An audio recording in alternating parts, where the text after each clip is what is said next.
Just got a message that said this meeting is being live streamed. Correct, yeah.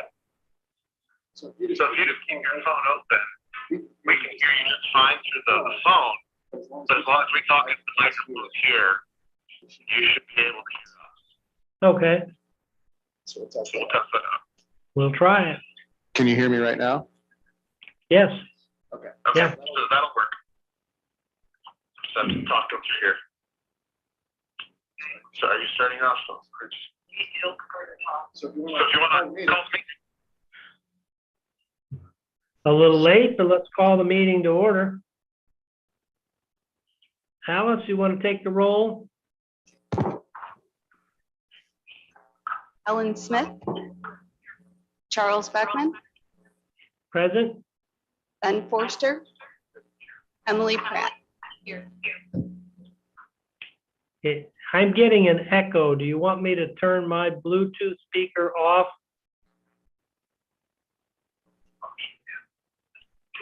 Sure, try that. All right.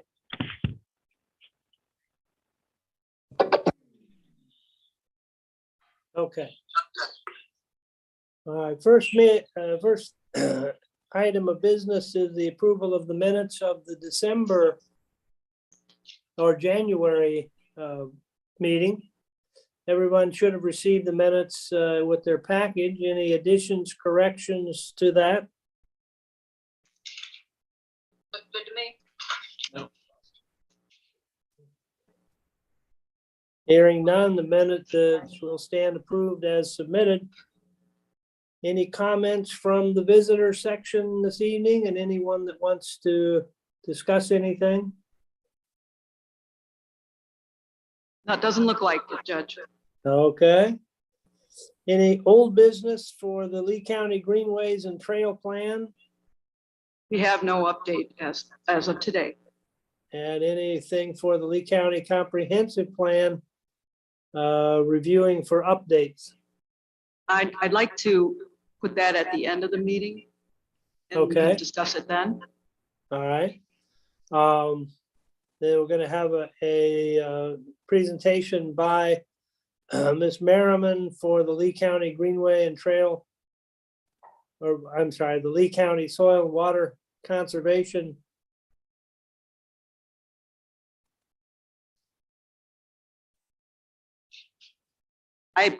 So I brought Brenda, I invited Brenda Merriman here tonight. She's with the Lee County Soil and Water Conservation District. And I thought it'd be nice, since we're pretty new committee, to learn about the LISA score, or the Land Evaluation Site Assessment.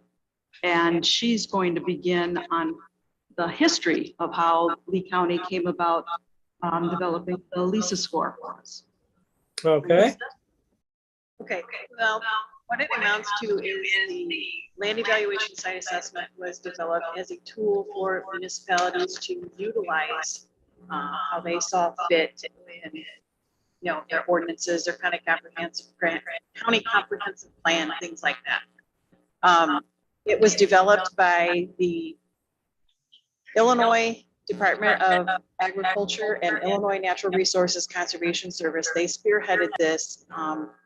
And in doing that, their portion of it was to take a look at the soils and come up with a relative value of those soils for the state and at the county level. This was done in the mid to late 80s and really started being utilized once it was approved by those agencies to be utilized then. In the process of doing that as well, they gave the counties the opportunity to discuss what they wanted as far as like the site assessment questions that they had. And that kind of pertained to like what the ordinances were at that time. In 2005, they did update that. They took a look at the soils across the state again and tried to make them more cohesive throughout the state. There was a lot of similar soils in different counties, and they wanted them to have the same name and the same symbol to just make it more cohesive across the state. So when they came up with the relative values of the soils, there was different criteria that they looked at. And because it was before my time, I don't know exactly what the criteria was, but I know A few things that they used that they felt were more important were the uniqueness of the soil to the state, the uniqueness of the soil to the county, and they did take into consideration the productivity index. That's not absolutely everything that they took into consideration when they came up with the relative value, but those are kind of at the top. And then anything on the report scoring 100 to 75 is considered prime soils. Anything 74 to 44 is important, and anything below 44 doesn't really have a value, or it's very, very low. And when we're getting to those soils, we're talking about swamp soils, muck soils that probably aren't being farmed anything.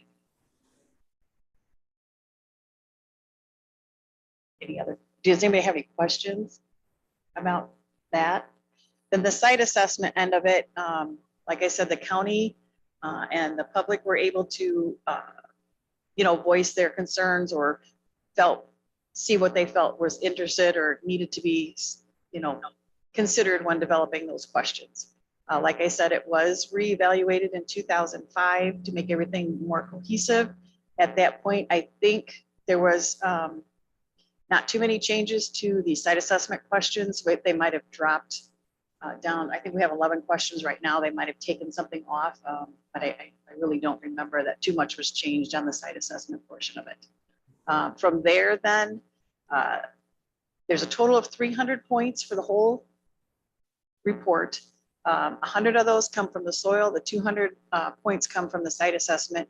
They're put together, and then the county decided that 225 was the cutoff. So if you scored 225 or higher, you couldn't just automatically do what you wanted to do. It had to be below the 225 and not have to go through any extra, I don't want to say hoops, but you didn't have to petition anything to do anything if it was under the 225. So what we're going to do tonight is we're going to go through Brenda's land evaluation. And that's what I put in front of you tonight. Just a sample. And we're going to use, Alice, we're going to use a parcel of land over on Dredge Road. So we're all going to do our own little scoring of Lisa's.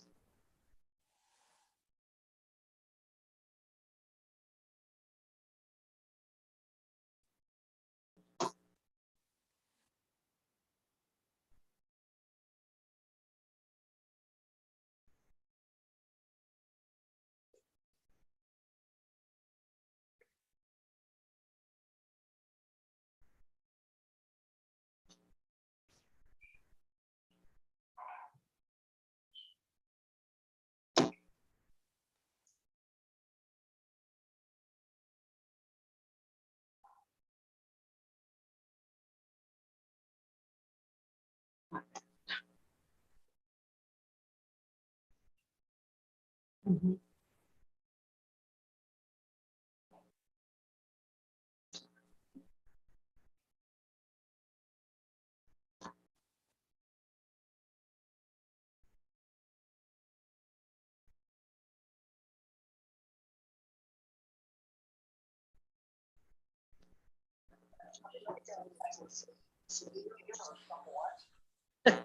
Okay. I have the same question. Okay. So Heather. when Chris Hinkle was in the office, I sent him a copy of that. And what that is that corresponds to mainly the question that deals with the septic system, whether the soil is conducive or not. So if it was severe, that guy scores more points on that particular question. So it goes severe, moderate, or slight. Severe is bad. So yeah, that means it's really not conducive for sewer or septic.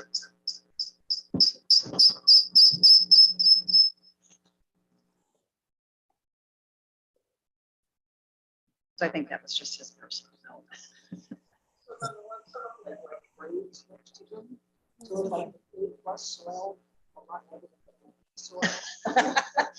You know what? That's a really good question. That came about when they made this, combined all the soils to make them more cohesive. Like we used to have a soil called muscatine. Now it's called muscatoon because it was more similar to something in a different county, like a surrounding county. So I don't know necessarily what the plus means. I don't have to worry too much about that with doing the report. Somebody else that has that could probably tell you what that means. Ms. Barron, did I understand that the method is used now in all counties of the state? That is the goal. I do know when I first started in 98, not everyone was doing that. Not every county was utilizing it, but they are utilizing it more and more with the simple fact that some of those counties that weren't using it still did not have any zoning that they were utilizing. So as they are, incorporating more zoning, yes, it is getting more used. And I should back up and say that this is this is a legal binding thing. If somebody wanted to take you to court over the score of this, it would stand up in court and it would hold. Okay. And So it's got all its statutes and everything that goes with that. when you're doing these kind of evaluations, does it matter the size of the tract? Whether it's an acre or 100 acres or 200 acres? It can, and as far as like the score itself, it just depends on what soils are out there and how many acres there are of a particular soil type. So certainly a 1 acre could have a lesser score, a slighter score, and the lower the score is, the better off you are. You want to be under that 225. But at the same point, depending on if you have a 100-acre field and you want to build a house, but you want to build it up in a specific corner, and you just want to take the minimum, which I think is 2 acres, that could actually score higher than the whole 100 acres, just based on the soil type that's there as well.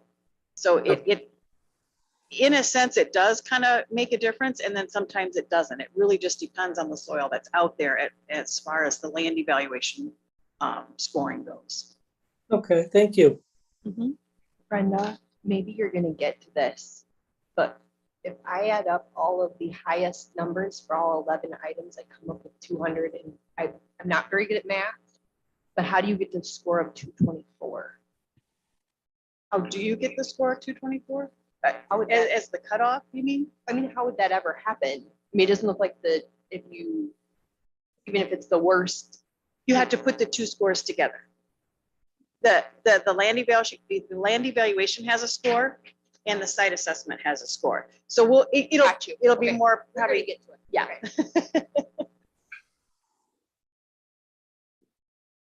Okay. Okay, so we're looking at this triangle here.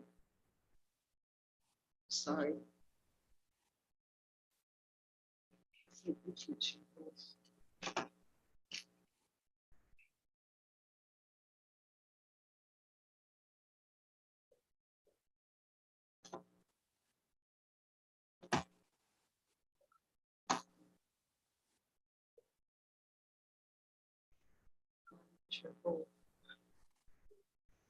Okay, we'll just use the.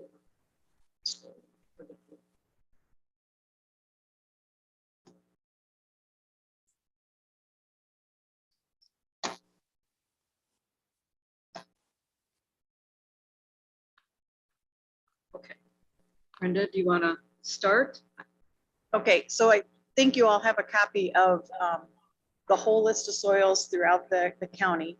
So as I go in, this is the portion that I would determine the value on. So that the 155A Flanagan, I would find that on the colored chart that Dee included. I'd find the 155, and I would fill in whether it's prime or important or whatever it has listed next to that, as far as the next column would be.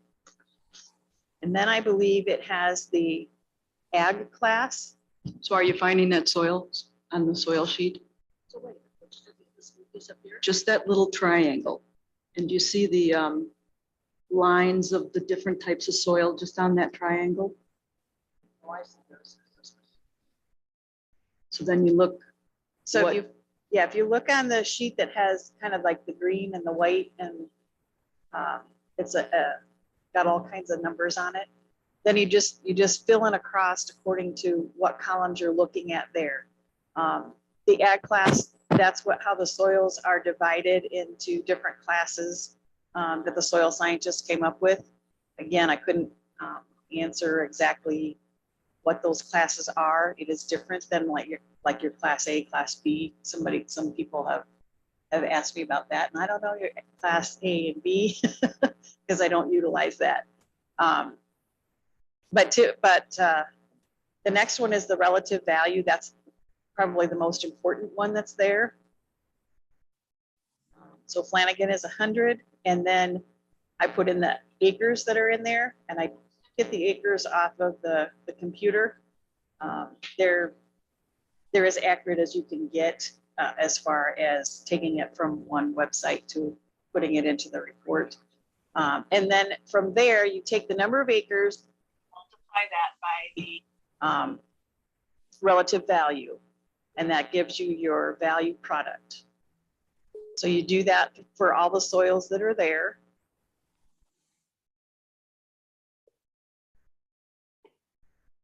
And then you just simply do a weighted average to come up with the total relative value for that piece of property.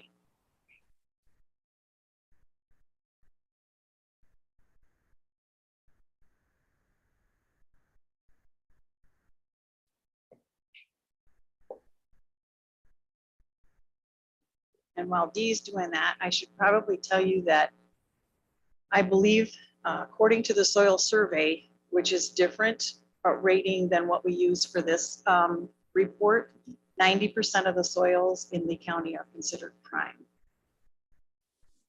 And again, this is a tool for the different municipalities and committees to use in making a decision on how to utilize the property. So you're not going to get a full, you're not going to get like the full effect of this soil. You're getting what, the picture shows you, what the soils are, and that's pretty much it. We don't have to go out and take a look at this necessarily when we're doing this particular report. So there's other things that could come into consideration. This is just a simple tool for, like I said, for you guys to use in helping make a decision. You have your value there.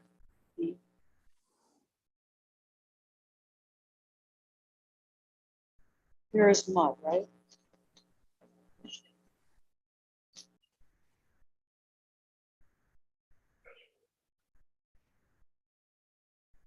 So when I go onto the computer and I draw my area out, I put the border around wherever a development is going to happen. By the click of a button, it'll give me the soils that are there, so it calculates it for me. So if I draw the lines as close as I can, they're relatively accurate.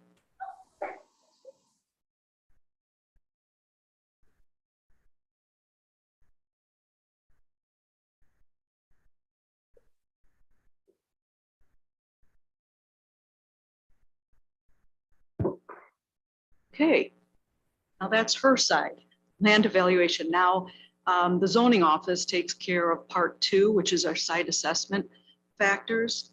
And I've handed out blank scoring page, kind of an overview of that site and the questions that I am asked to score the site assessment on.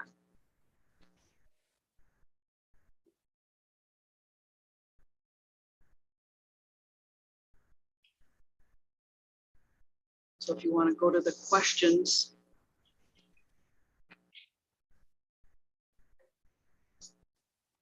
That shares. So number 1, the percentage of land within 1.5 miles of the site zoned agricultural. I gave you a map.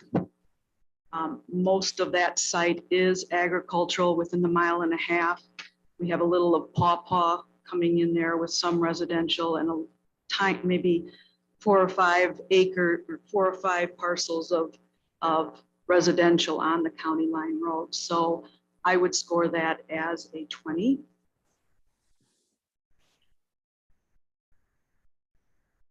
Are we following along? Do you understand? So a percentage, if there's only agricultural zoned land in the 1.5 miles around the site, it would score a 20, and then you go down from there. I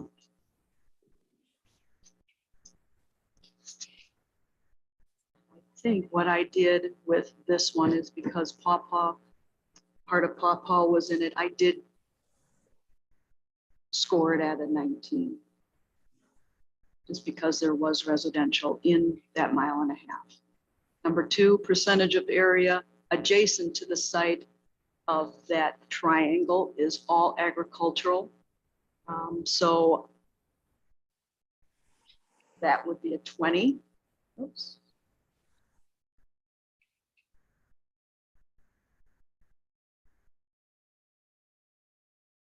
The percentage of the actual site suitable for crop production, I scored it as a high of 15. And then there's the explanation under each question, which I find very interesting when I'm filling this questionnaire out. For number 3, this factor assesses the feature that exists on the site that can function to make it suitable for farming. Features include trees and other vegetation, slope, internal barriers such as drainage, ditches, or rocks, configurations resulting in excessive pointed rows or too few of rows, buried foundations, etc. I could, from just looking at the aerial view, I didn't find anything obstructing, so I did score it as a 15. Number 4, does a proposed request adhere to the city-county plan? So you have a map of the comprehensive plan.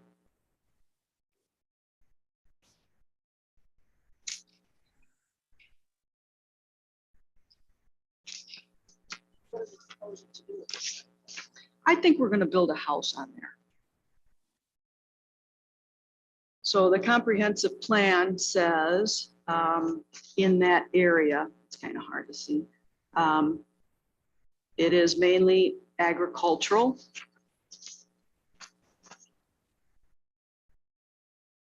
So does it adhere to the city-county plan? This factor is one of the most important considerations in this LISA scoring because it is the one factor that involves a comprehensive analysis of the entire county. The adopted plan is both a text that states official policy and a map that interprets the policy in graphic form. Consistency with the intent of the plan should be determined when a land use change is proposed. The land use map does not always reflect every possible use that would be consistent with the policy of the plan. If someone wants to build a house here on this acreage, it does not comply to the city-county plan. So that would be a 25.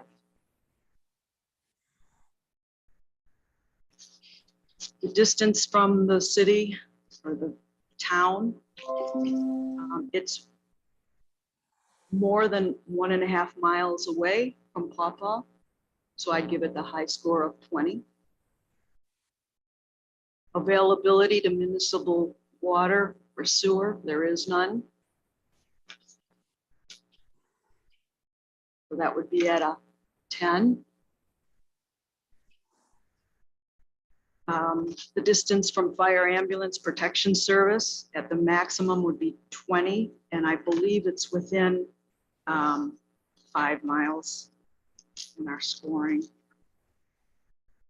I think it's 2.5 miles. So I would score that at a 10.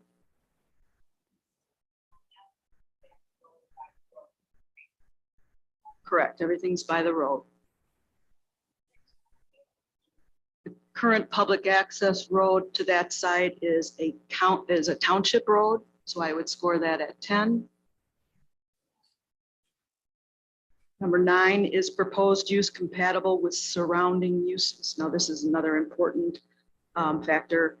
As in any land use change, compatibility of surrounding land uses must be considered. Becomes difficult to determine in some instances whether a proposed use is totally compatible based on the density or intensity of similar uses. Therefore, a point value of somewhat compatible has been included. In instances where the proposed use would create or contribute to potential conversion or surrounding farmland, the highest point value should be given. So number 9, I put 15 because I felt it was not compatible to agricultural use. And here's where Brenda comes back into scoring. Okay, so for the hydric soil or floodplain, typically if there's hydric soil on there, it would be color coded blue on the land evaluation side of it. So basically what I would do is take the number of acres that is hydric, divide it by the total number of acres in the parcel and multiply that by 100 to get your percentage. And then divide your percentage by 4 to get to the 25 points maximum. And you scored it at a 1. Okay. And number 11 is also yours. Okay, so that kind of goes back to the little cheat sheet on the very side where it says severe or whatever. It's kind of done the same way as the hydric soil, but typically most of our soils are severe for putting a septic in. I don't know what the criteria is. That's just the way it is in the soil survey. So that's what I go with. So most of the time those get a score of 15. But it was.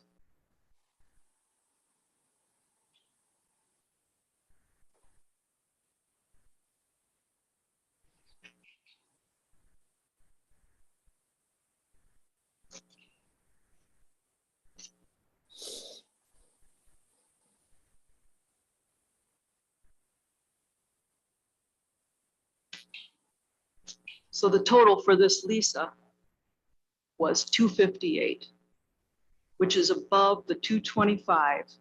So if somebody wanted to build a house on this property, they could not. It is not a buildable lot.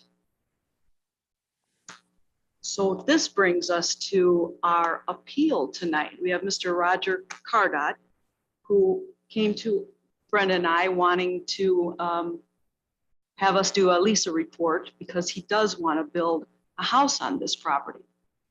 And we just wanted you to know how we came about that score. And I'm going to have Judge, if you want to swear him in.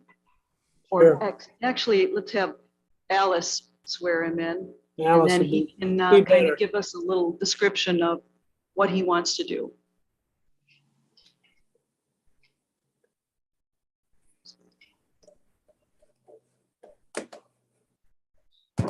Right hand. Do you solemnly swear or affirm under penalty of perjury that the testimony you are about to give shall be the truth? I do.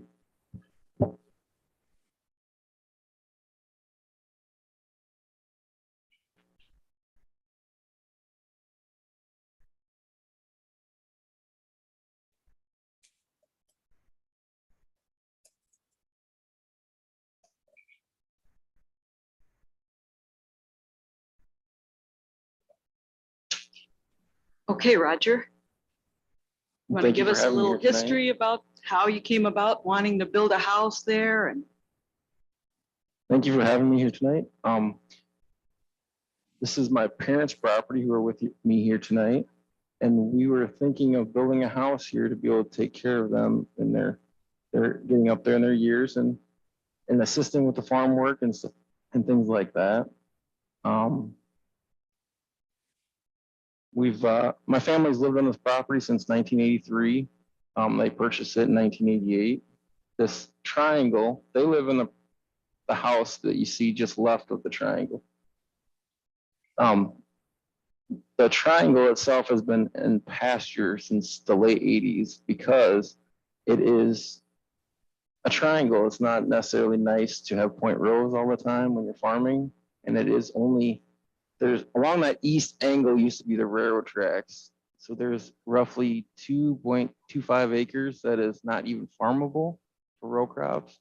There's still trees there and there's trees buried there. So it's not really the best suitable for farming. And we've recently no longer have horses. So we decided maybe the best use of this would be able to build a house here for my wife and my children, because someday the old farmhouse, which is there to the left, will no longer be there because of its age and it needs a lot of foundation work. So this is what we're trying to do here, going through the right steps. So. Okay, also part of the zoning process is, let's see, in 2010, they decided I imagine the planning, when they were going through the LISA, that we don't want a lot of houses out in the agricultural land. So they decided that no more homes are to be built after 4 homes in a quarter section of a township. So I'm looking at this, there has been no homes built since 2010 in that quarter section. So he's allowed to build there if it passes the LISA. The main goal is to limit rural residential development. That's why they came up with this quarter section. Some of the points that Roger made is, well, one of mine is there's no residential development in the quarter section. It is a family farm, and it has been a rule of thumb in the past that if the family farm is run by that person, that they can build a house. That's how it's been in the past. Am I correct, Alice?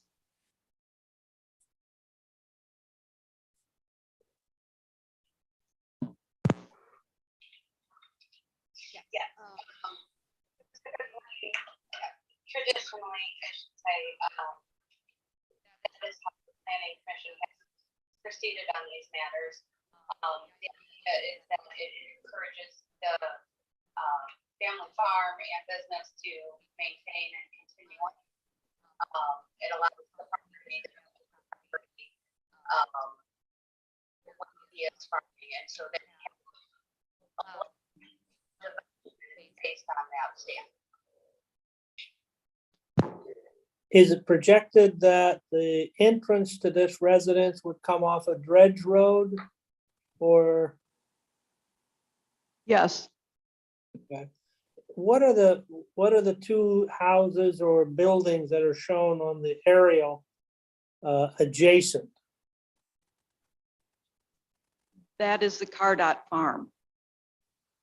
I'm sorry, what was that? That is Roger Cardot's farm. That's their homestead. Okay. So that would be still part of the family farm? Correct.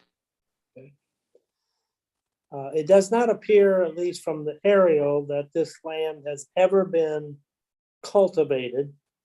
Appears to be grassland at this point. Is that correct, or has it been farmed in the past? That is correct. It's been pasture since the late 80s because of the shape and the railroad bed along the east side of it. Did you hear that, Judge? There used to be a railroad that went through there on the east side of the triangle. Oh, okay. Wasn't aware of that. Another variable to take into consideration is only applicants, adjoining landowners, townships with established planning commissions and municipalities within 1.5 miles have a standing to appeal this LISA determination. So I've reached out to the adjoining landowners and they all are in favor of this Mr. Kairat building a house there. The township does not have a planning commission and the municipality is well beyond the 1.5 mile limit. Okay. We have a site plan. We just wanted to see if it's buildable first. It's 5 acres. If you want to live there and farm it, I definitely think you should be. I personally think you should be. Is that a motion? Yeah, we can't hear you. Is it- If you're planning on living there and farming, I definitely think you should be able to build. If that's a motion, I'll second it. Can you hear that, Judge? I did not, I'm sorry. You gotta talk. We have a motion and a second. For approval. But we would like to see the site plan first, just to make sure that the road's gonna be, you know, in a good spot and won't cause any problems for the neighbors or. When he comes in for the building permit, that all goes through the highway department and the county engineer will make sure of a driveway entrance is appropriate. I think the site plan and those kind of things, as far as I'm aware, would be part of zoning, not part of us. They frequently come in with the site plan, but right.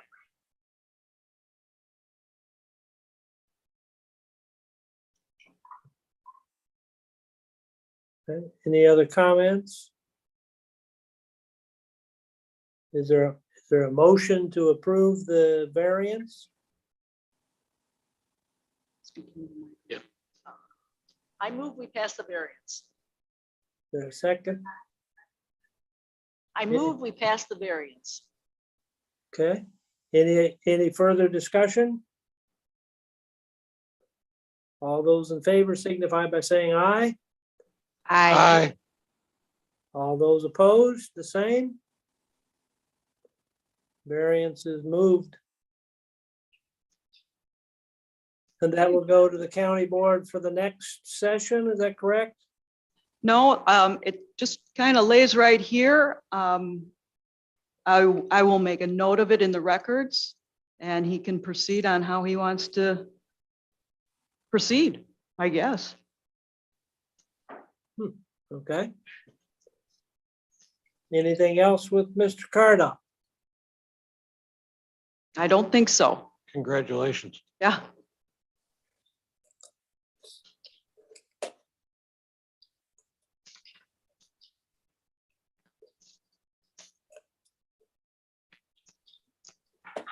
Next, we have the county's request for the solar energy system ordinance.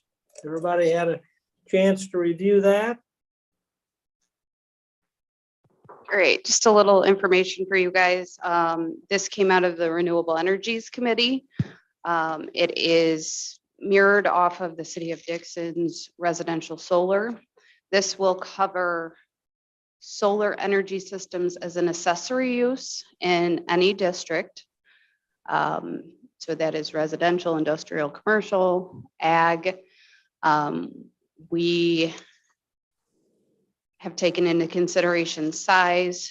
So these type of systems for residents and commercial districts will have to be smaller, but when you get into the industrial and ag zones, they will be able to build adequate systems to support their businesses.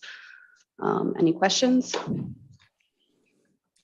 Well, I will say this, it certainly took me to the dictionary. Some have of the to terms think- in here I have never heard in my life. We probably have to thank Rob Lesage for that since we kind of copied off of him, but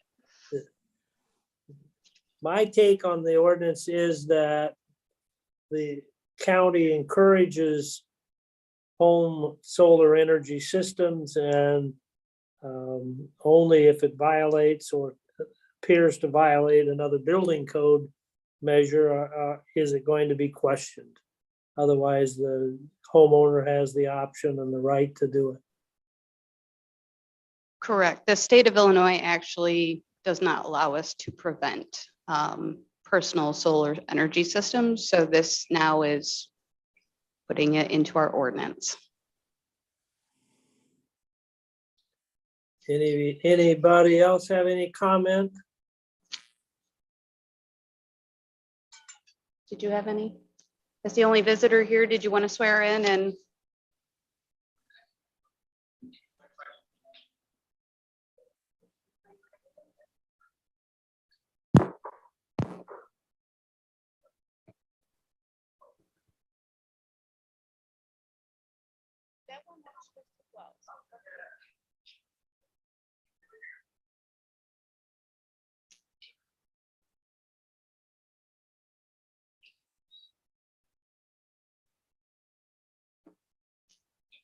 Raise your right hand. Do you solemnly swear or affirm under penalty of perjury that the testimony you are about to give shall be the truth? I do.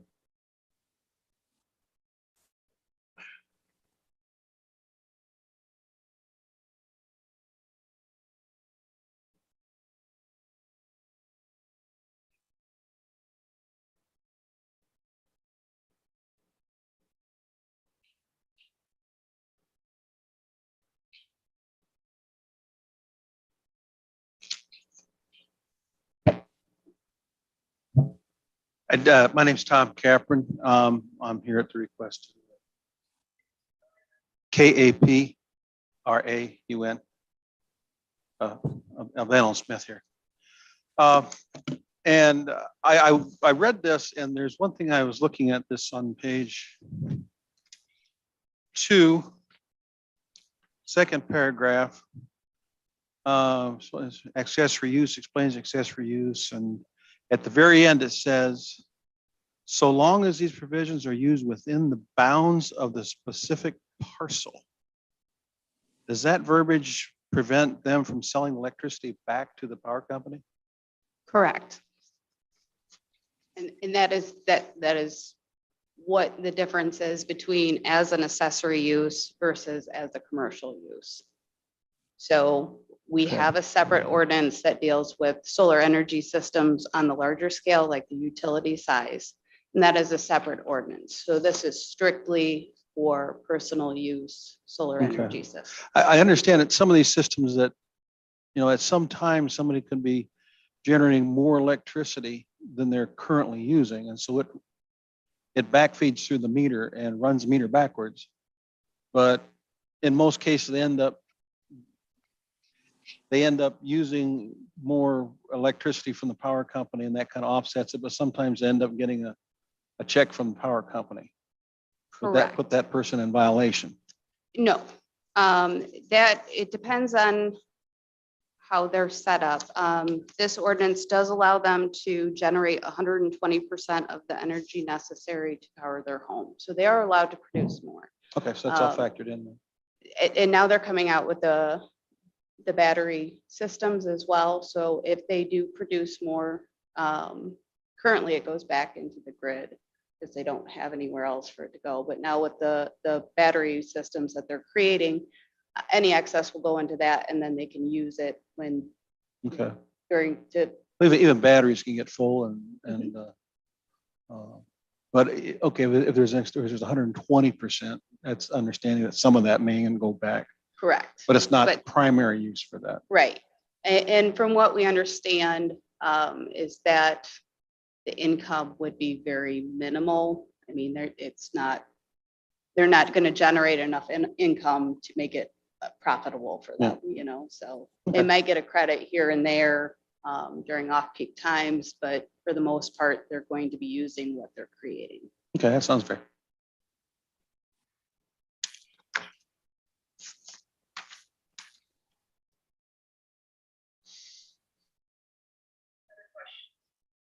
I had one question. So farming's always on my mind, right? And we have grain facilities that have solar up next to them with the intention, and this could be for a business also, but there could be many months out of the year that they're not using that.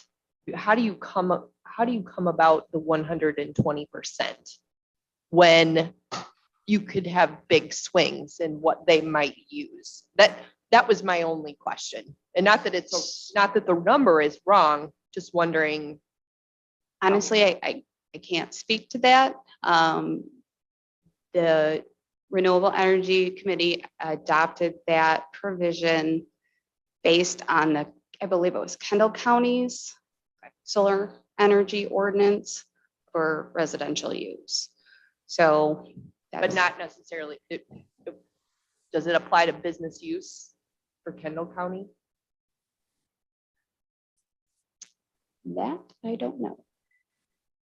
Is it, I mean, I could see a business in Dixon, also, wanting to put it on their roof.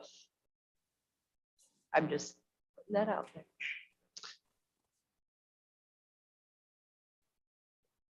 That is a good question, and Well, I and- don't, And maybe it's a different ordinance altogether.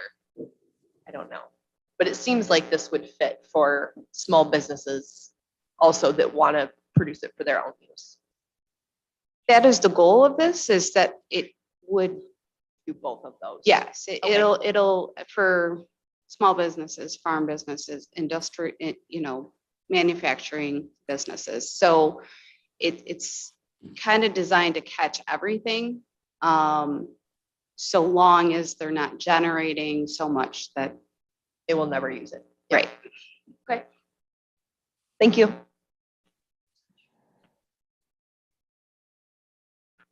Any other questions or comments?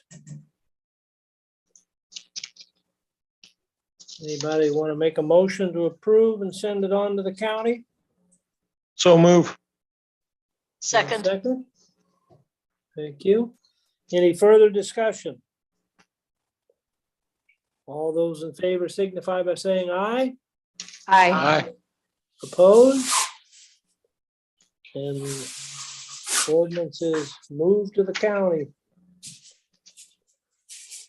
I think the only thing left on the agenda is discussion of the long-range plan and the comprehensive plan. And that has changed within the last day or two. The chairman of the county board would like for us to consider solar ordinances as a package. Not simply a rehash and redo of the comprehensive plan. So I have absolutely no knowledge of any of that and would suggest, unless somebody on the board has a lot of knowledge, that we request Dee and Alice to contact the surrounding counties and see what they're doing in this regard. We shouldn't, in my opinion, have to invent the wheel.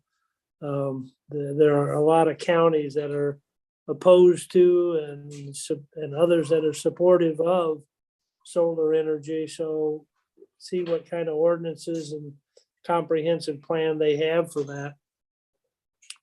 Anybody have any comment or issues on that? That's a great idea. Going through the comprehensive plan, what I found is not much has changed. That's totally what I found too. A few things could be enhanced, obviously. But in talking with the county board chairman, he sees that the county board members and the public, renewable energies is contentious right now. And he would like us to devote our time mainly to update renewable energies in the comprehensive plan. Well, if people in the county are reluctant, we could consider capping the number of acres we do in solar. And I don't know if that's where they're leaning or.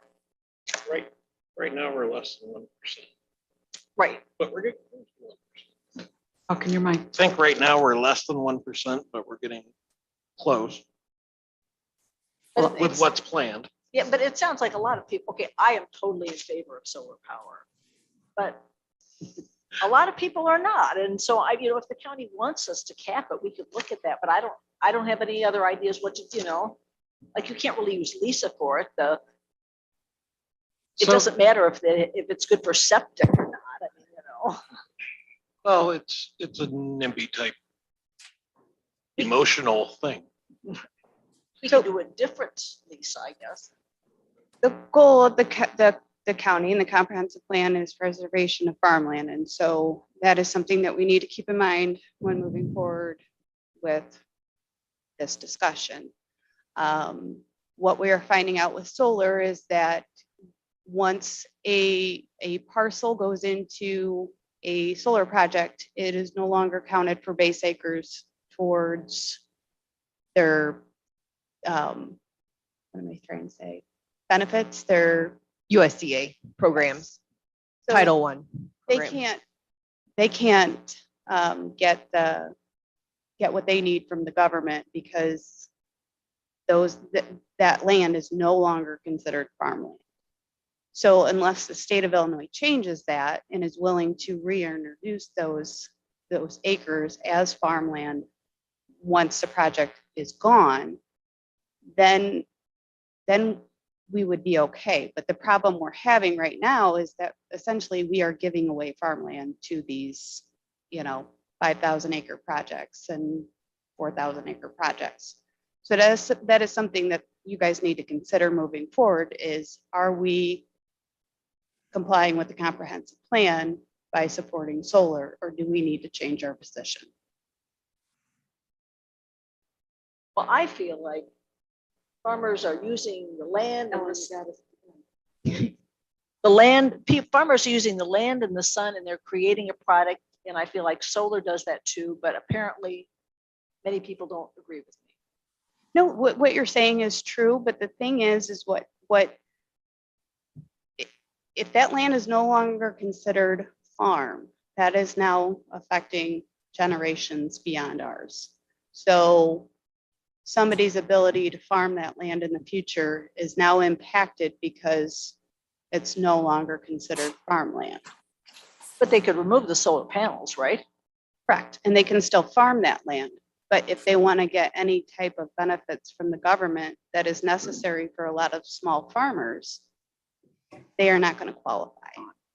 So we have a problem if we are impeding on future generations of farming. We are that's our job here as the planning commission, is to protect the farmland. So if it went solar, then we might not be able to get the USDA to make it coded as farmland again. Correct. And let me offer another perspective that I just received today that wasn't even on my radar. I talked to an appraiser. As soon as those solar panels go up, it is no longer ag land. It will never be ag land again until they are removed. It will never be appraised for an agricultural value. So how is it appraised then? Again, only on the income that person would receive that is being earned on the property and how long that lasts. Right now, they do the same thing with wind, except for that 90% plus of the farm can still be farmed. So they take the income stream that it's expected to have and the farmland together to come up with a value. If it's all solar and nothing can be farmed, it is no longer ag land. And in fact, they're not sure that it would be eligible even for ag lending or that it would ever come back into production. We don't know. There's just a lot of unknowns, compaction, erosion. I have over 40 years, who knows? We just generations down the road, we'll find out, but just a lot of unknowns. I was unprepared for that aspect. interesting. Local appraiser. Mhm. Well, also with the LISA and renewable energy, the LISA score, as you learned tonight, has two parts: the soil side and the site assessment. The site assessment portion is designed to encourage development close to your towns, your municipalities. That is not exactly where we're trying to put big solar and wind.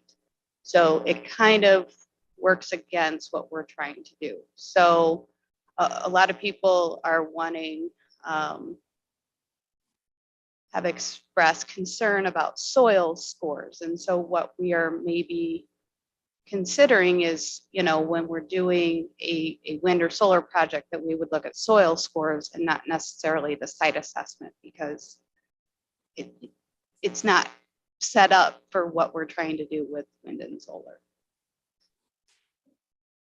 That was gonna be maybe my question is, could we use the Lisa scoring differently? For energy We'd have to projects. change them, yeah. Yeah, And that's what Brenda has said. It's a tool, and you know, it's how we use it. And so we can still require Lisas for wind and solar. But what we're going to be looking at, I think, is the soils. You know, what kind of soils are these going on? So instead of 50 parcels and combining all 50 parcels with a Lisa for one score on that whole farm, maybe break it down to individual parcels and look at the soil scores on individual parcels. And then if it's too high, then they can't build on that parcel. That's one way we are looking at it. Right, is set a limit. So any soil score under a certain point would be available for wind or solar development. So that way we pick what we're comfortable, you know, what score are we no longer okay with, you know, not allowing it to be farmed, because like Brenda said, 90% of Lee County is prime soils. So I mean, that's a lot to protect. So and like Dee said, with the Lisa, like South Dixon Solar, they had 51 parcels, I believe, and each one had an individual Lisa. So you could go through and look at the soil score, the site assessment for each individual parcel. And out of that one, only one didn't pass the Lisa. But if you look at the Lisa with the site assessment, you probably should be looking more towards the soils than the development part.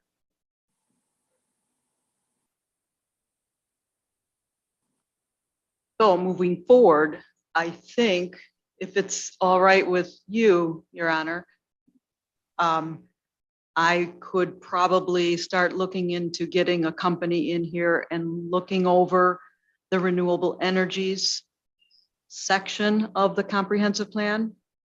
I think that's a good idea, but I also think at our next meeting, we need to have a general discussion on what we as a plan commission feel about solar energy in Lee County. Because I hear different things from each of us, and I think we need to decide what page we're on before we look too deep at ordinances controlling it.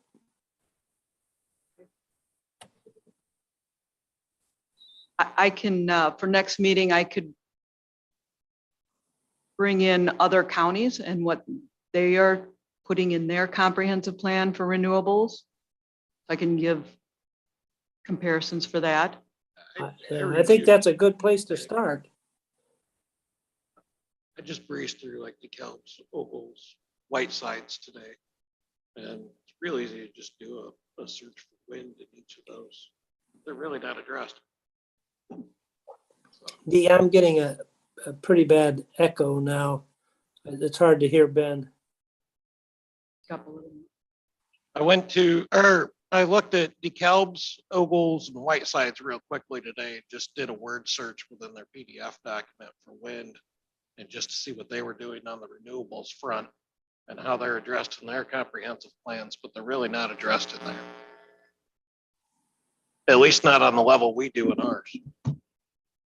I looked up Ogle counties and they had some more specific documents that applied though to solar and wind specifically. It had been some time ago, I think, that they reviewed them, but I was actually impressed at how specific they were. I don't remember, but I felt it was on their zoning page. I'd have to find it. If I recall, most of the counties around us, their plan is just about as old as ours, if not older. Lakeside was the newest I found. 2015, something, yeah. So we're all needing updates, but because renewable energies is so hot right now as far as topics, I think we need to concentrate on that. Okay.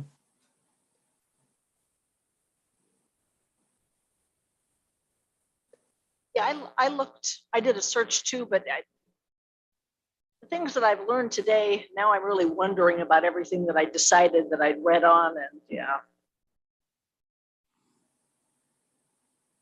It's finding balance.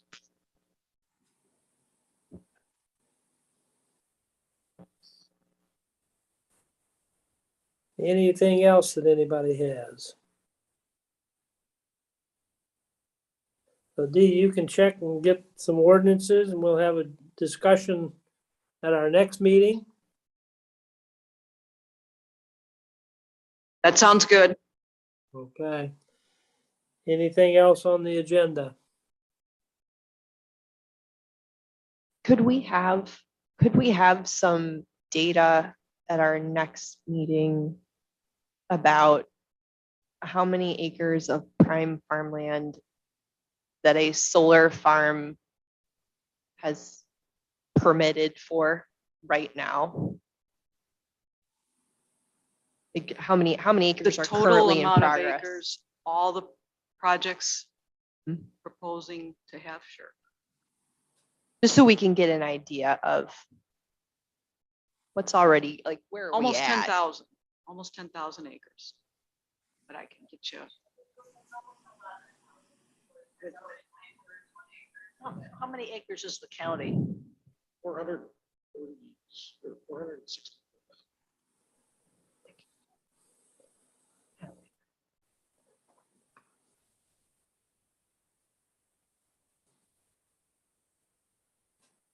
Hey, it sounds good.